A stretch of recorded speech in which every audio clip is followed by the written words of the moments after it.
Gentlemen, if you're listening to this episode within a few days of its release, check this out. You're not going to want to miss this month's Masterclass for Men, which is coming this Wednesday, February 22nd at 8 p.m. Eastern Standard Time. It's called End the Mr. Nice Guy Problem. Now, without a doubt, being a so-called nice guy is the number one kiss of death when it comes to killing attraction with women. And worse, when guys get into relationships with women and descend into being an MNG, it tends to wreck the relationship.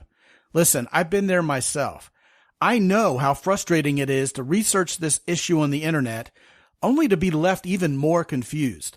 What you read doesn't necessarily describe you, and you're left wondering if this is really the problem after all.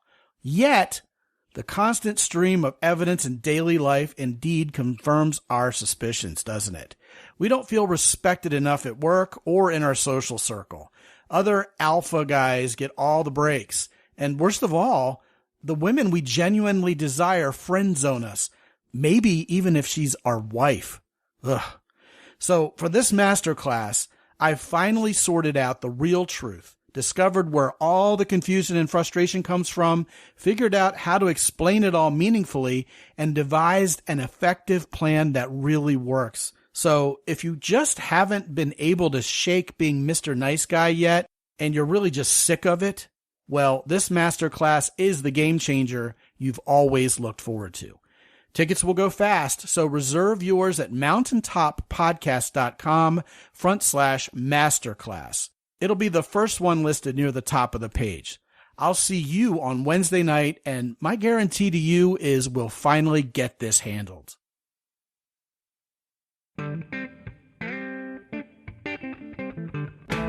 Live from the mist-enshrouded mountaintop fortress that is X and Y Communications headquarters, you're listening to the world-famous Mountaintop Podcast. And now, here's your host, Scot McKay. All right, gentlemen, welcome to yet again another episode of the world-famous Mountaintop Podcast. As always, I am your host, Scot McKay. You can find me at Scot McKay on just about every social media outlet. And listen up, gentlemen, I'm completely overhauling my YouTube channel. I've started doing 1 to 2 minute videos that take an often discussed bit of dating advice that usually is given terrible answers that don't work, and addressing those questions again with, this time, the correct answer, something that will work for you. Exciting stuff already there for you on the YouTube channel. Come check it out at Scot McKay on YouTube. If you haven't been to the website yet, as always, it is mountaintoppodcast.com. And gentlemen, if you're not a member of the Mountaintop Summit on Facebook yet, please do that as well. We look forward to talking to you and chatting together. Today, speaking of chatting together, I have a returning guest on the show. His name is Doug Noll. The first time he was on, you guys just raved about the topic and how Doug addressed it. That was applying science to social skill, and he really hit it out of the park. This time, I'm excited to tell you that Doug is here to address, well, the topic that really is his bailiwick, as they say over in the UK, and that's being a peacemaker instead of, well, a warmonger or someone who creates havoc. So we're going to talk all about that, and I'm looking forward to a great show. Doug, welcome back, man. Hey, Scott, it's great to be here. Yeah, you know what? You've written several books on this subject. The most popular on Amazon seems to be the one called De-Escalate, How to Calm an Angry Person in 90 Seconds or Less, which is always a fun topic, especially in this post-COVID zombie apocalypse we appear to be living in nowadays, where people have just lost their mind and their social skill and indeed their temper these days quite often. You've also written a book called Elusive Peace, How Modern Diplomatic Strategies Could Better Resolve World Conflicts. And I love how that takes the whole issue from an interpersonal scale to, well, kind of an international or even interstellar scale, right? And then you have another book called Peacemaking, Practicing at the Intersection of Law and Human Conflict. And I guess a good place to kick this off is you're indeed an attorney, aren't you? You're a JD. I am. I was a practicing trial lawyer for 22 years. I tried over 200 trials. And before I woke up to the idea that being a trial lawyer wasn't my calling. You know what I've tried to avoid over 200 cases in my life. Good for you. Yeah, I know. The best advice I give to my clients in those days was stay out of the courtroom. Yeah, exactly.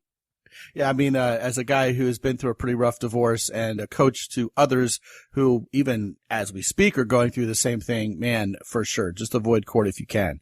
So right. You've avoided court by going into a different line of work, being more of a peacemaker instead of arguing cases in a court of law. Not that lawyers can't be peacemakers, but, enough about that, right?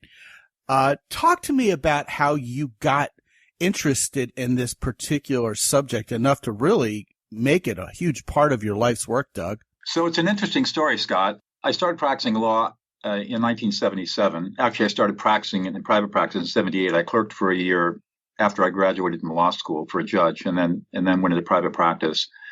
And in the early 1980s, I took up the martial arts, only because at that time I was a part-time ski instructor at our local resort, and I was working through my various certification levels, and was having a really hard time passing the skiing part of the exam. I could always pass the technical and teaching parts of the exam, but my skiing wasn't strong enough. So I decided to take up the martial arts to try to develop my balance and agility.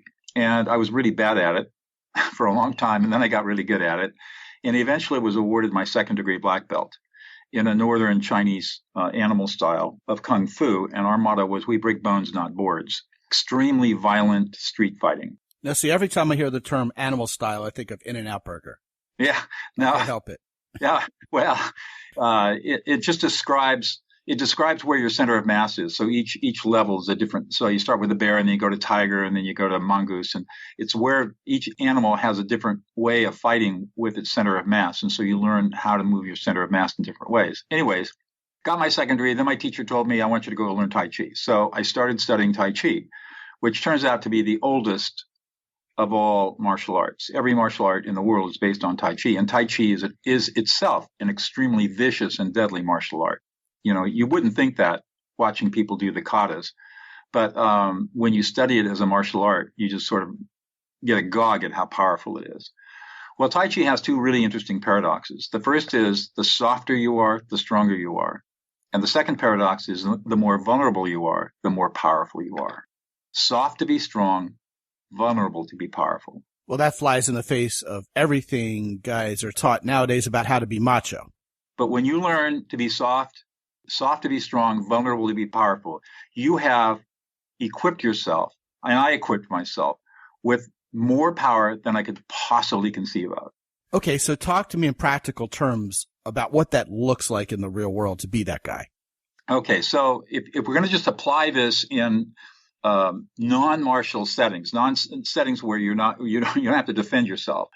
Think of two different kinds of trees. You can have a pine tree, and you can have a willow tree. And if a hurricane comes through, it's going to blow the pine tree down, because the pine tree is stiff and rigid, but the willow tree is going to bend with the wind. And you can never fell a willow tree with wind. No amount of power can knock down a willow tree. All it will do is bend, and as soon as the wind is past, it will spring back and be erect again. That's kind of the concept of being soft. So you never resist somebody. If somebody gives you a verbal push or an insult, you don't resist it. You don't fight back. You don't become rigid. You just let it move around you. And you immediately spring back, and now you're back and centered again, and you've never really been disturbed.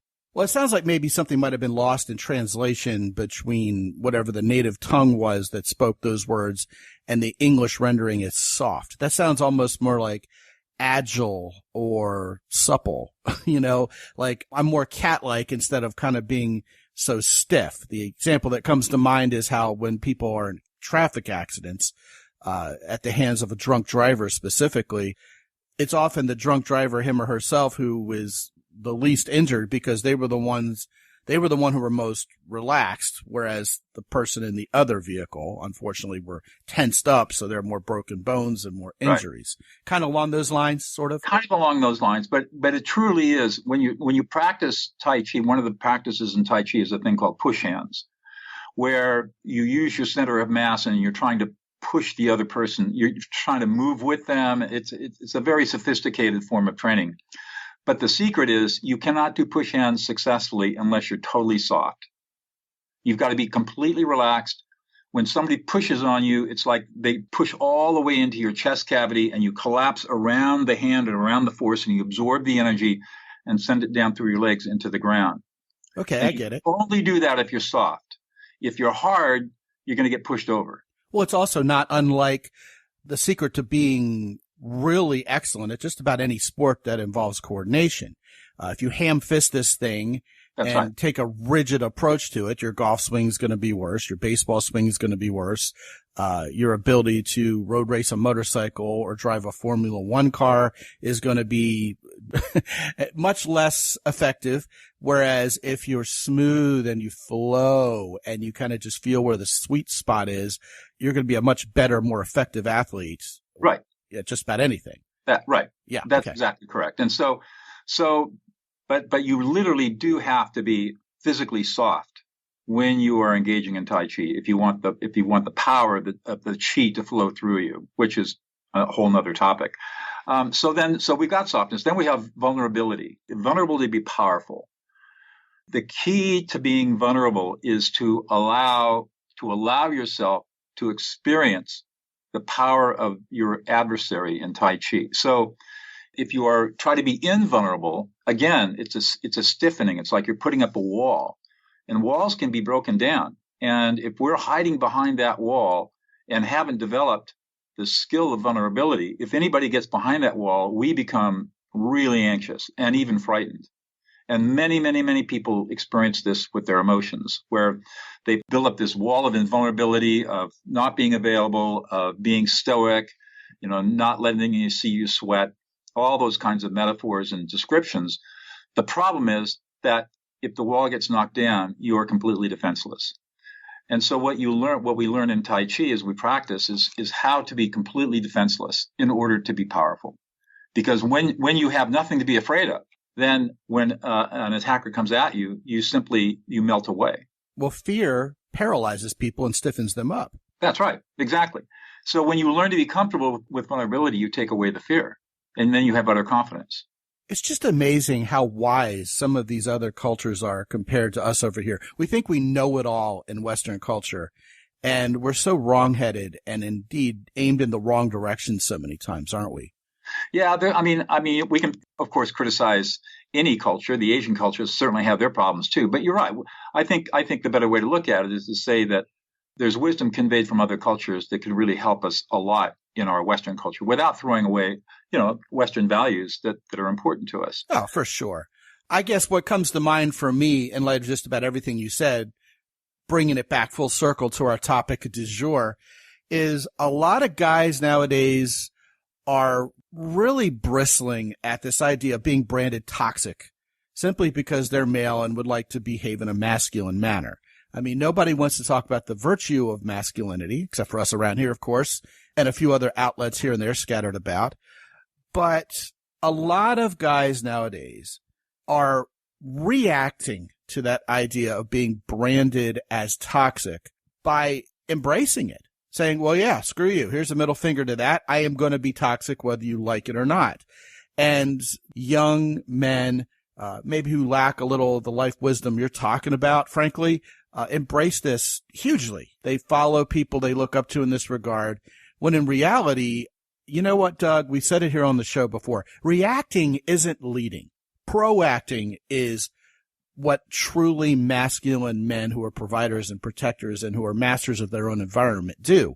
So if you're going around trying to be macho, as we talk about around here, and there's nothing wrong with being macho. That's what we as guys do to impress each other. Women, on the other hand, are more primally attracted to the providing and the protecting, and indeed a man who can keep the peace because that's safety, right? But what you're talking about is, instead of going around and creating havoc and being violent, I mean, a lot of the men's gurus nowadays in the masculinity space are talking about how men are born to be violent. Well, I think men are born to be strong, and men are born to use their strength perhaps in physical ways, but even soldiers are sometimes branded as peacekeeping forces. I mean, you have the UN doing that. And, as we've said on this show, many of the great wartime heroes aren't the ones that went out there and kicked ass. They're the ones who brought about peace.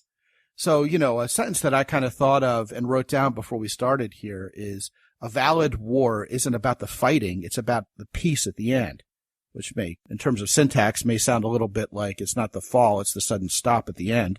But I think you get the point.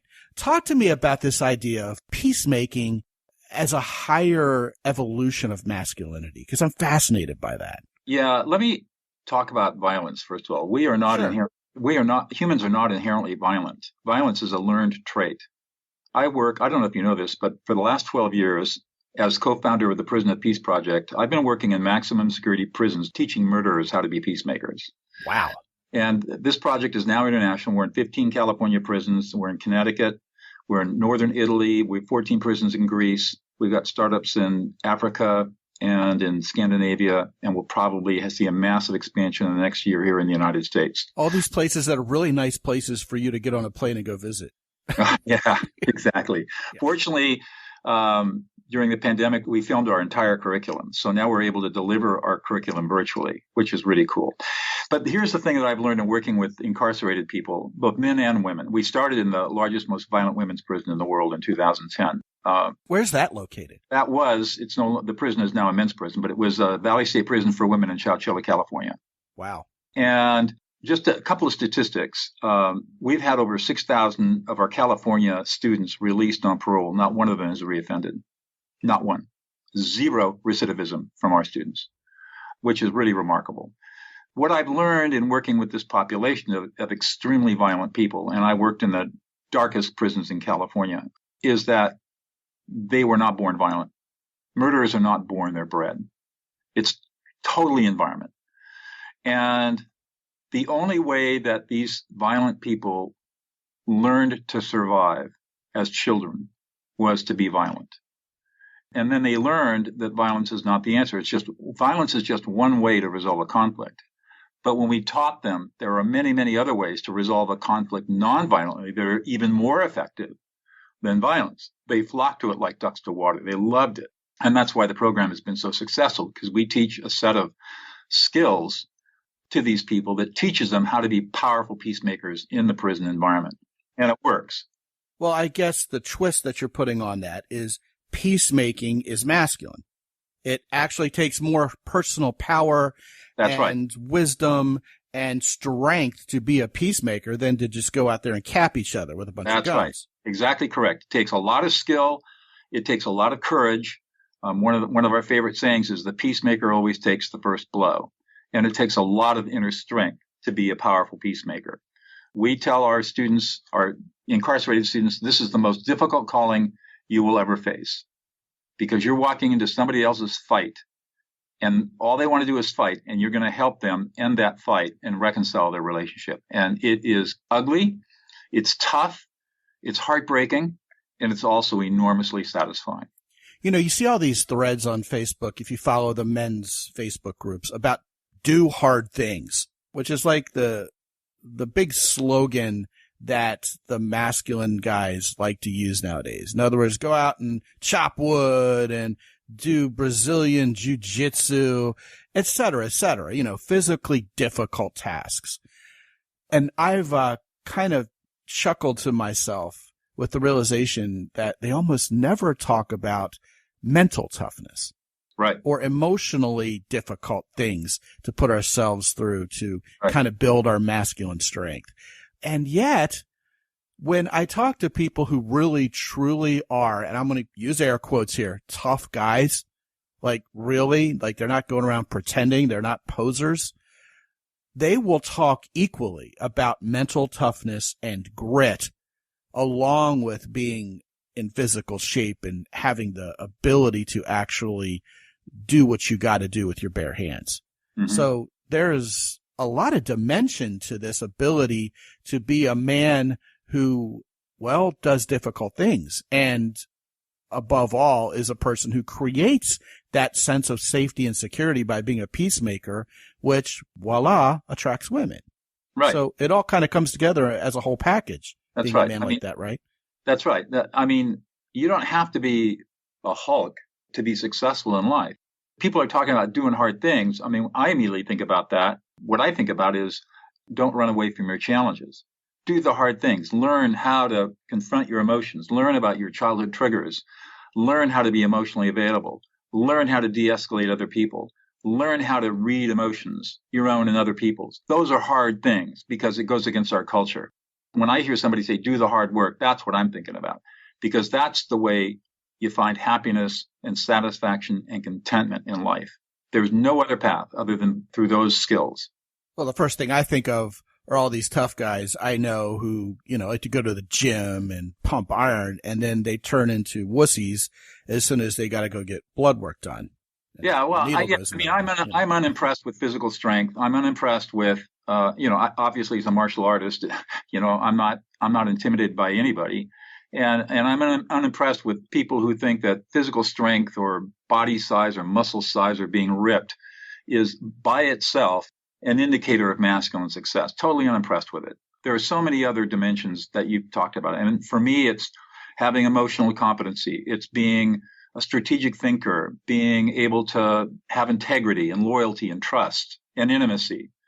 All of these things create the whole human being. And some of those are tough to manage in the beginning. But once you get it, you have a life worth living. And you're no longer posturing. You're living a real life, an authentic life, a genuine life, and it puts you in a position to be able to serve others, which is where the real meaning in life comes from. The more you serve, the more fulfilled you are. And the toxic masculinity you're talking about completely abhors all of that, because that's really the hard work. They just don't want to do the hard work. So it's much easier to say, hey, let's get drunk and go out and, shoot our guns. It's a lot easier to say that than it is, let me go back to school and develop my mind and learn how to think. Let me go back and learn how to calm an angry person. Let me learn how to listen my girlfriend into existence. Listen your girlfriend into existence. I'm stealing that. That's just beautiful. Wow. I'll just tell you right now, Scott, this skill, learning how to listen to your girlfriend into existence, if you really want to be attractive to women, this skill is the only skill you need, really. Well, let's talk about it, man. Except I want to say one thing before you move on, because that was just probably the 2 or 3 most profound minutes of this podcast in recent memory.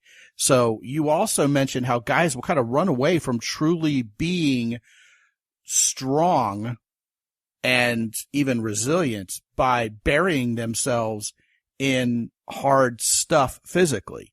Right. So that they don't even have to think about mental toughness. That's right. Or having to face demons or face, dragons they have to slay, either real or imagined. I think that is incredibly profound as well. But, it all comes back down, I'm guessing, to this idea that making women feel safe and comfortable is the magic elixir of sexual attraction. I bet that's where you're going to go with this, but I want you to flesh it out. It's even deeper than that. Every human being has a deep need to be heard and validated, and women are no different. I mean, men have exactly the same need, and women, both men and women, have a need and a yearning for emotional safety. And when you learn how to listen a woman into existence, which I'll tell you how to do it in just a second, you meet that deep, deep need, and she becomes eternally grateful, loyal, and you build intimacy rapidly between the two of you. And she will think the world of you because she knows that you really get her at a deep foundational level. Well, not to be underestimated, it makes her physically horny. Probably. Well, definitely. We've had women report on this. My own wife, if she were sitting here, would nod in agreement. Right. Yeah. Yeah, but again, I don't teach these skills, and I do teach these skills. I don't teach them for guys to get laid. I teach them for guys to be authentic, open males relating at a deep, intimate, personal level with a woman. That's what we're really interested in. Well, for sure. And to clarify, I'm talking about being the whole package here. Right, of course. We're not a get laid gig around here, right. We're not tricking women into bed. But exactly. I think a lot of guys greatly underestimate the component of safety and security to sexual attraction itself. That's all I'm underscoring there. Absolutely. I absolutely agree. So how do you listen a woman into existence? So let's say you're on a first date, or it could be a 10th date. It doesn't matter. The way you do it is you don't say anything. All you're going to do is listen. and you're going to ignore her words. Doesn't matter what she's saying. You're going to ignore her words, and you're going to listen to her emotions. So step 1 is ignore her words. Don't ignore her, just ignore her words. Step 2, listen to her emotions. Step 3, tell her what she's feeling. Reflect back her emotions with the you statement. Maybe she's talking about some frustration that she's got. Or on the first date, that probably wouldn't come up, but maybe she's talking about her work. And you can see that she's really excited about what she does. You say, oh, you're really excited. And you feel deeply valued and appreciated. And you feel like you've got a voice. And you feel like you're making a real difference in the world. And that makes you really happy. Just say that. And she'll say, yeah, exactly. And then that will open her up. And now she'll really start talking. And all you do is just just listen to her emotions. Whatever comes up for you, you reflect back to her. And you just keep doing it. And you can go on a whole date and never say a word about yourself. And at the end of that date, she will feel so validated that she can't wait to hear from you again if she doesn't drag you home with her.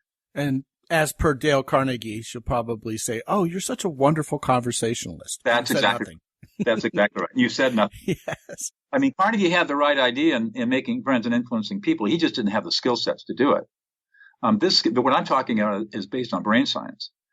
And there's brain scanning studies that show what happens in the human brain when you do this to somebody. And it's just incredible what happens, especially if somebody's really upset or angry.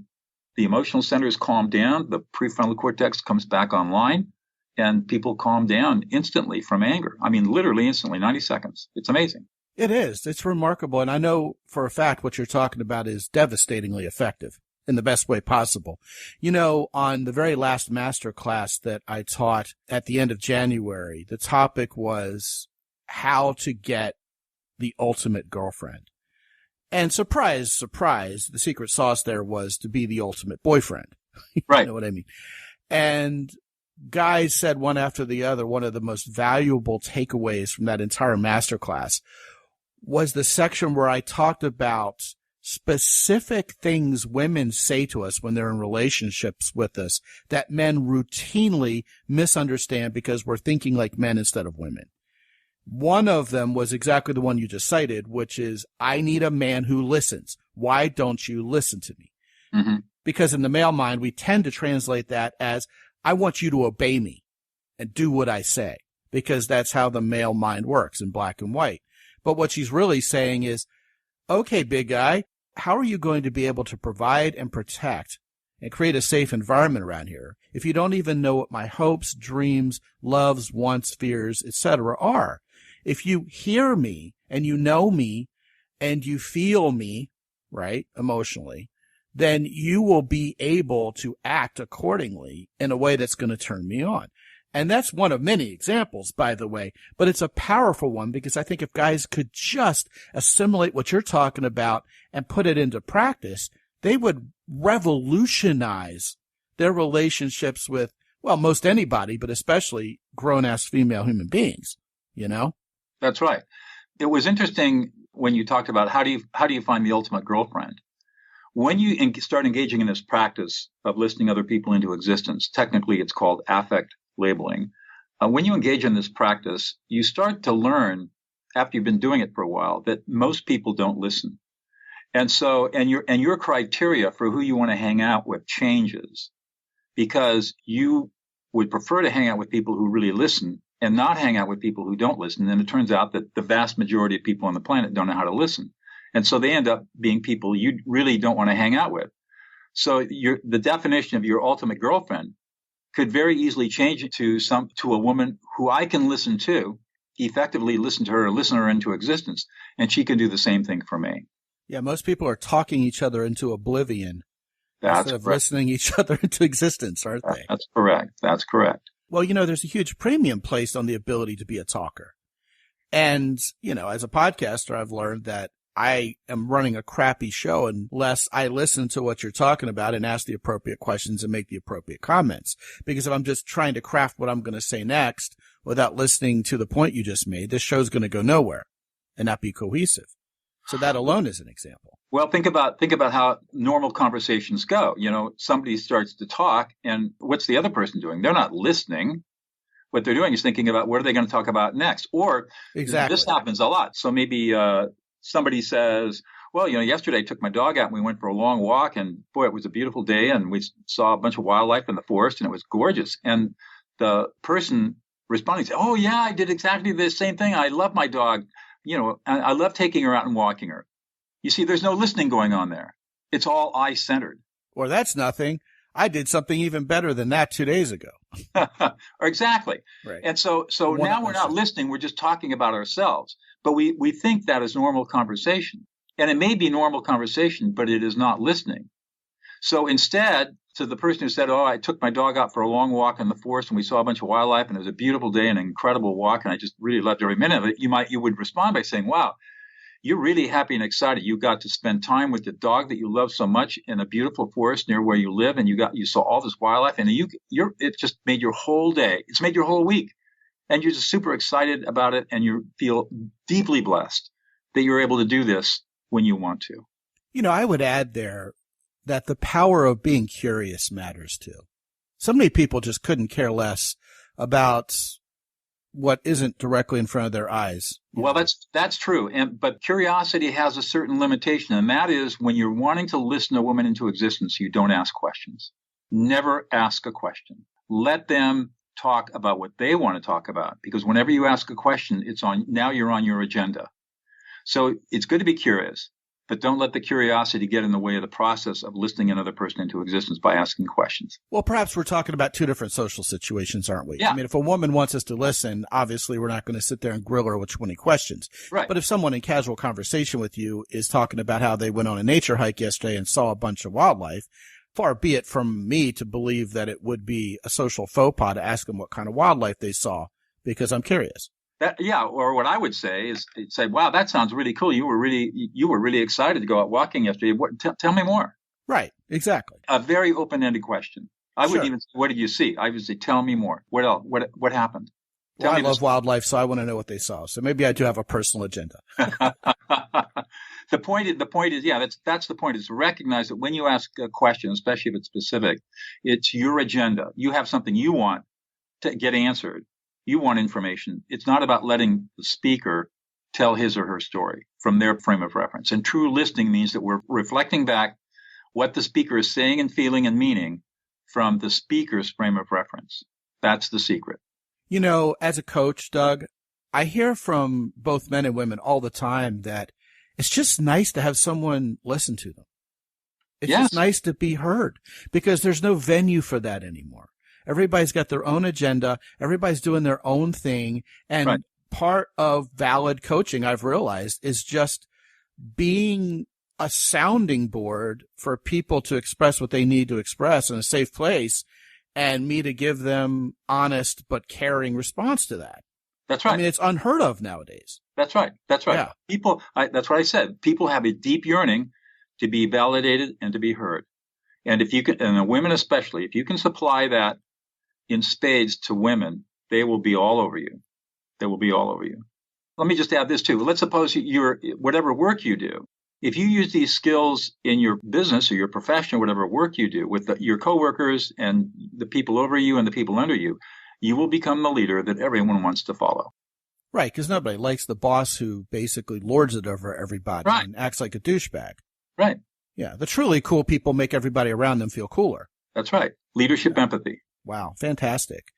I think you've genuinely piqued every man's interest in being a stronger, more effective masculine man through the power of peacekeeping. And it really does fly in the face of so-called conventional wisdom that we need to be tougher and harder and more stoic.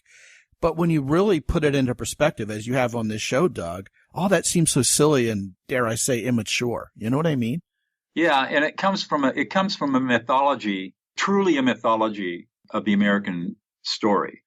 When we think about stoicism, and which, by the way, does not mean being unemotional, but when we think about the rugged individualist, and this is all a big myth that was created around the idea that when people came across the plains in the 19th century, and our country was populated from east to west, that the only people that could survive were the ones who could really put up with the hardship, and they had to be strong and tough. That's total bullshit. The only way that people were able to survive when they came west to east is by cooperation and collaboration in groups of families. That's the only way it worked. They came across in wagon trains. They homesteaded in the Midwest, and they didn't homestead all by themselves. They homesteaded in groups because they needed a group of people to survive. And so this whole idea of the rugged individualist being out there pathfinding, there were some people like that, but they were in a very, very small minority. And they're not the people we should be holding up as the people to emulate at all, because most of them were antisocial people who could not stand to be in the presence of population. So that's why they went out ahead. And from a neurophysiological perspective, they probably had very low levels of serotonin. We know there's some serotonin studies that when you have low levels of serotonin, you tend to be a risk taker. You tend to go out you tend to do extreme things, and you tend to be a loner. And it's all related to serotonin levels in your brain. And that's who those people were. But for some reason, we got this idea of the stoic individual, the rugged individualist, the John Waynes of the world. And it's total BS, total bullshit. Those people didn't exist. And to the degree that people try to emulate it today, all they do is cause themselves enormous pain and loneliness. Which is precisely why I say Sam Elliott plays a string of fictional characters. Yep. Fantastic stuff, man. I'll tell you what, I do have to ask one follow-up question because I indeed listened to what you just said, right? Mm-hmm. You just said that people who are quote-unquote risk takers tend to have lower levels of serotonin. Well, I mean, does that go for guys who are interested in extreme sports and the like also, or is that a completely different matter? Well, attributing human behavior to one neuromodulator is of course not right. But there have been interesting studies with macaque monkeys where they took a group of monkeys and they isolated the alpha male. And they throw him out of an airplane. No, what they did was they artificially reduced his serotonin levels, and they put him back in the group, and he was immediately ostracized, immediately kicked out. And he was humiliated, and they defecated on him, and just because and the only thing that changed was his serotonin levels. And he was completely ostracized and kicked out.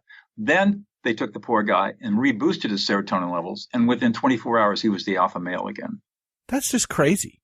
That's just crazy. And serotonin it calms. It has many, many functions in humans, but it has a calming effect, and it promotes affiliative behavior.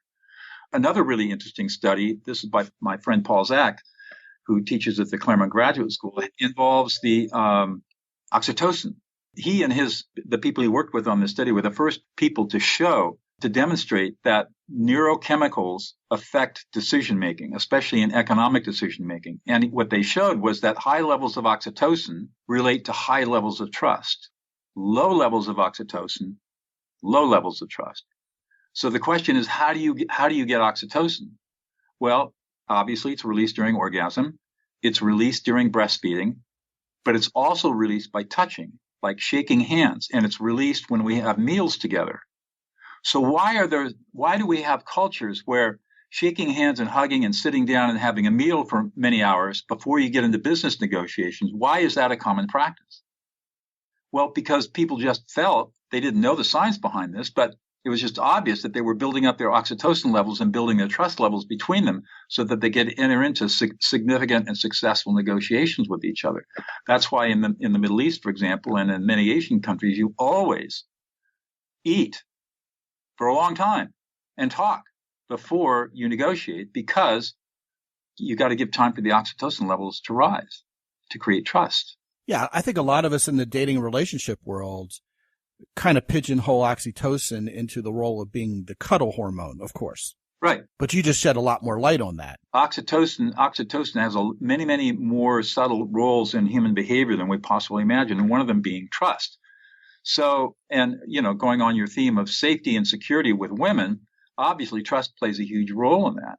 So how do you build oxytocin without breastfeeding or engaging in sex and having orgasm? You touch, you hug, you eat together, break bread together, spend time with each other. And that automatically raises oxytocin levels. If the time is valuable time, you're spending your time listening the woman into existence, oxytocin levels are going to go through the roof.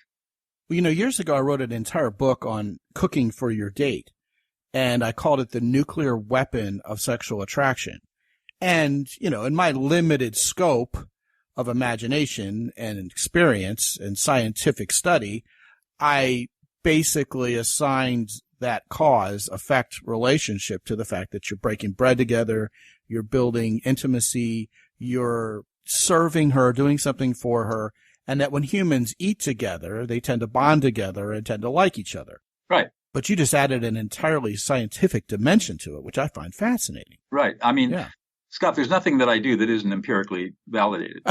Of course, which is why these guys love you, you know. Everything I teach is based on science because there's so much bullshit out there, right? I mean, sure. So how do you sift through all the claims? Well, you look at the science and look at what neuroscience tells us about brain behavior and decision making and how we go about our daily lives. And it turns out that, you know, how we think we operate is completely different than how we actually operate.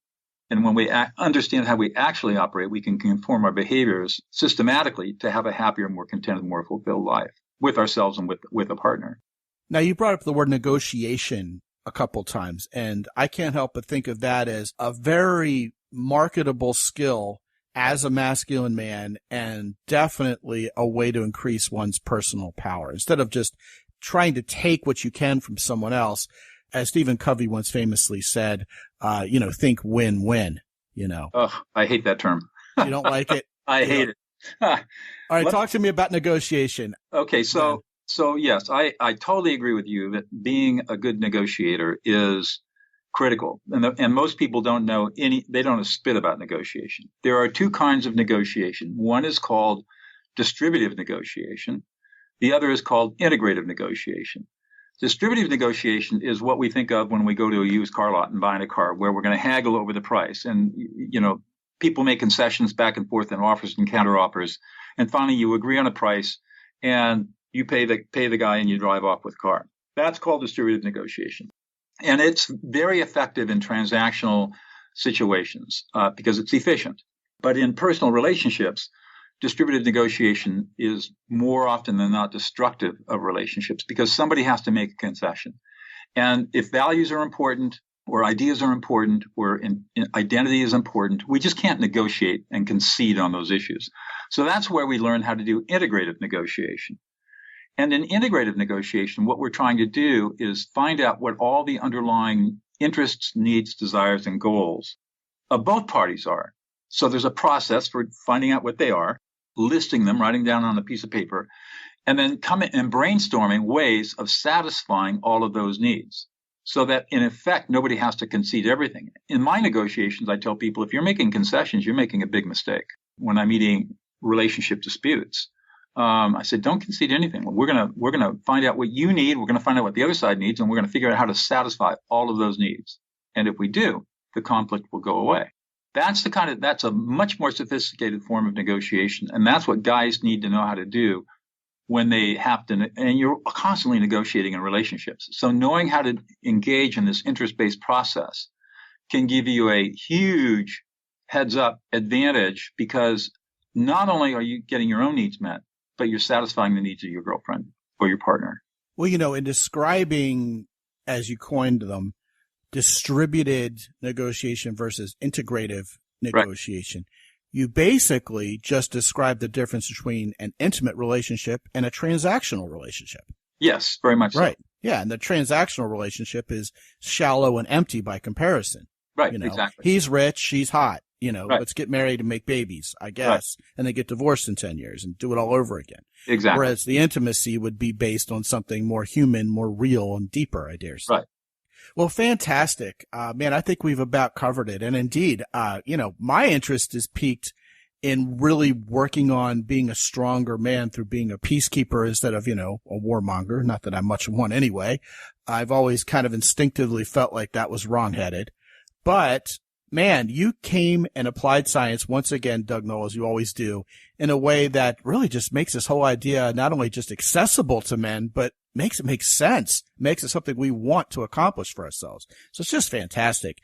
And on that note, I want to send these guys to a wonderful website that you custom built for these guys the last time you were on. And that can be reached at mountaintoppodcast.com/Noll, Noll. And gentlemen, you'll conveniently be able to find all of Doug Noll's wonderful books on this subject and many others. Also his course on how to be a de-escalator. There's an ebook, How to Listen Others into Existence, which of course is directly relevant to our conversation today, and much, much more, including a way to enroll in Doug's emotional competency courses, which sound interesting as well. All of that and more is there for you when you visit mountaintoppodcast.com/Noll. Doug Noll, thank you so much for joining us today, man. Yet another terrific conversation that really hit it out of the park. Thanks, Scott. I appreciate it. Yeah. And guys, if you haven't been to mountaintoppodcast.com lately, grab yourself a copy of Unsettled. We are post-COVID. The world has opened up again. The question remains, what are you going to do with the rest of your life? What are you going to do about all this? Are you going to keep doing what you've always done? Or are you going to expand, do more, be more? The topic of this podcast is just one of many ways you can change your mindset in that way. Also, if you are recognizing the fact that we're already into February 2023 and this year is already into its second month and you still aren't doing a whole lot to get the right woman into your life, gentlemen, it's time to get off the fence, pick up the phone and call me. That all starts with getting on my calendar, which you can do at mountaintoppodcast.com. You'll find I'm exactly who you expect me to be. The first 25 minutes is free and low pressure. We'll talk about where you are right now, where you want to be, and if it's a good fit to do some coaching, well, then so be it. Also, while you're at mountaintoppodcast.com, check out our wonderful sponsors, including Jocko Willink's company. Origin has released a brand new line of hunting gear to go along with their jiu-jitsu gis, their wonderful supplement line, and of course, the jeans and boots that I rave about so often. If you haven't visited the guys at Keyport lately, you can also reach them by going to mountaintoppodcast.com. They just released the 4th generation of their amazing, practical, and totally killer slide version of their everyday carry device. You can take a look at what all that entails when you go visit the guys at Keyport. Also, we've re-upped our relationship with herosoap.com. Guys, man, they have brand new scents. They will make you smell like a man, feel like a man. And I've always said this, and I'll say it once again. If you have never taken a shower with a woman using their bath gel, you need to do that and experience that and knock it off your bucket list at least once in your life. All of those sponsors can be reached through links that I've set up at mountaintoppodcast.com. And be sure to use the coupon code MOUNTAIN10 when you partake of any of our sponsors' wonderful goods and get an additional 10% off. And until I talk to you again real soon, this is Scott McKay from X&Y Communications in San Antonio, Texas. Be good out there.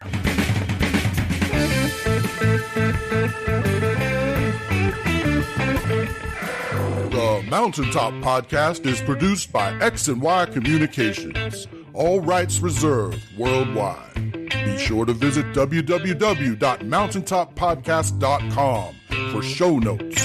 And while you're there, sign up for the free X&Y Communications newsletter for men. This is Ed Roy Odom speaking for the Mountaintop Podcast.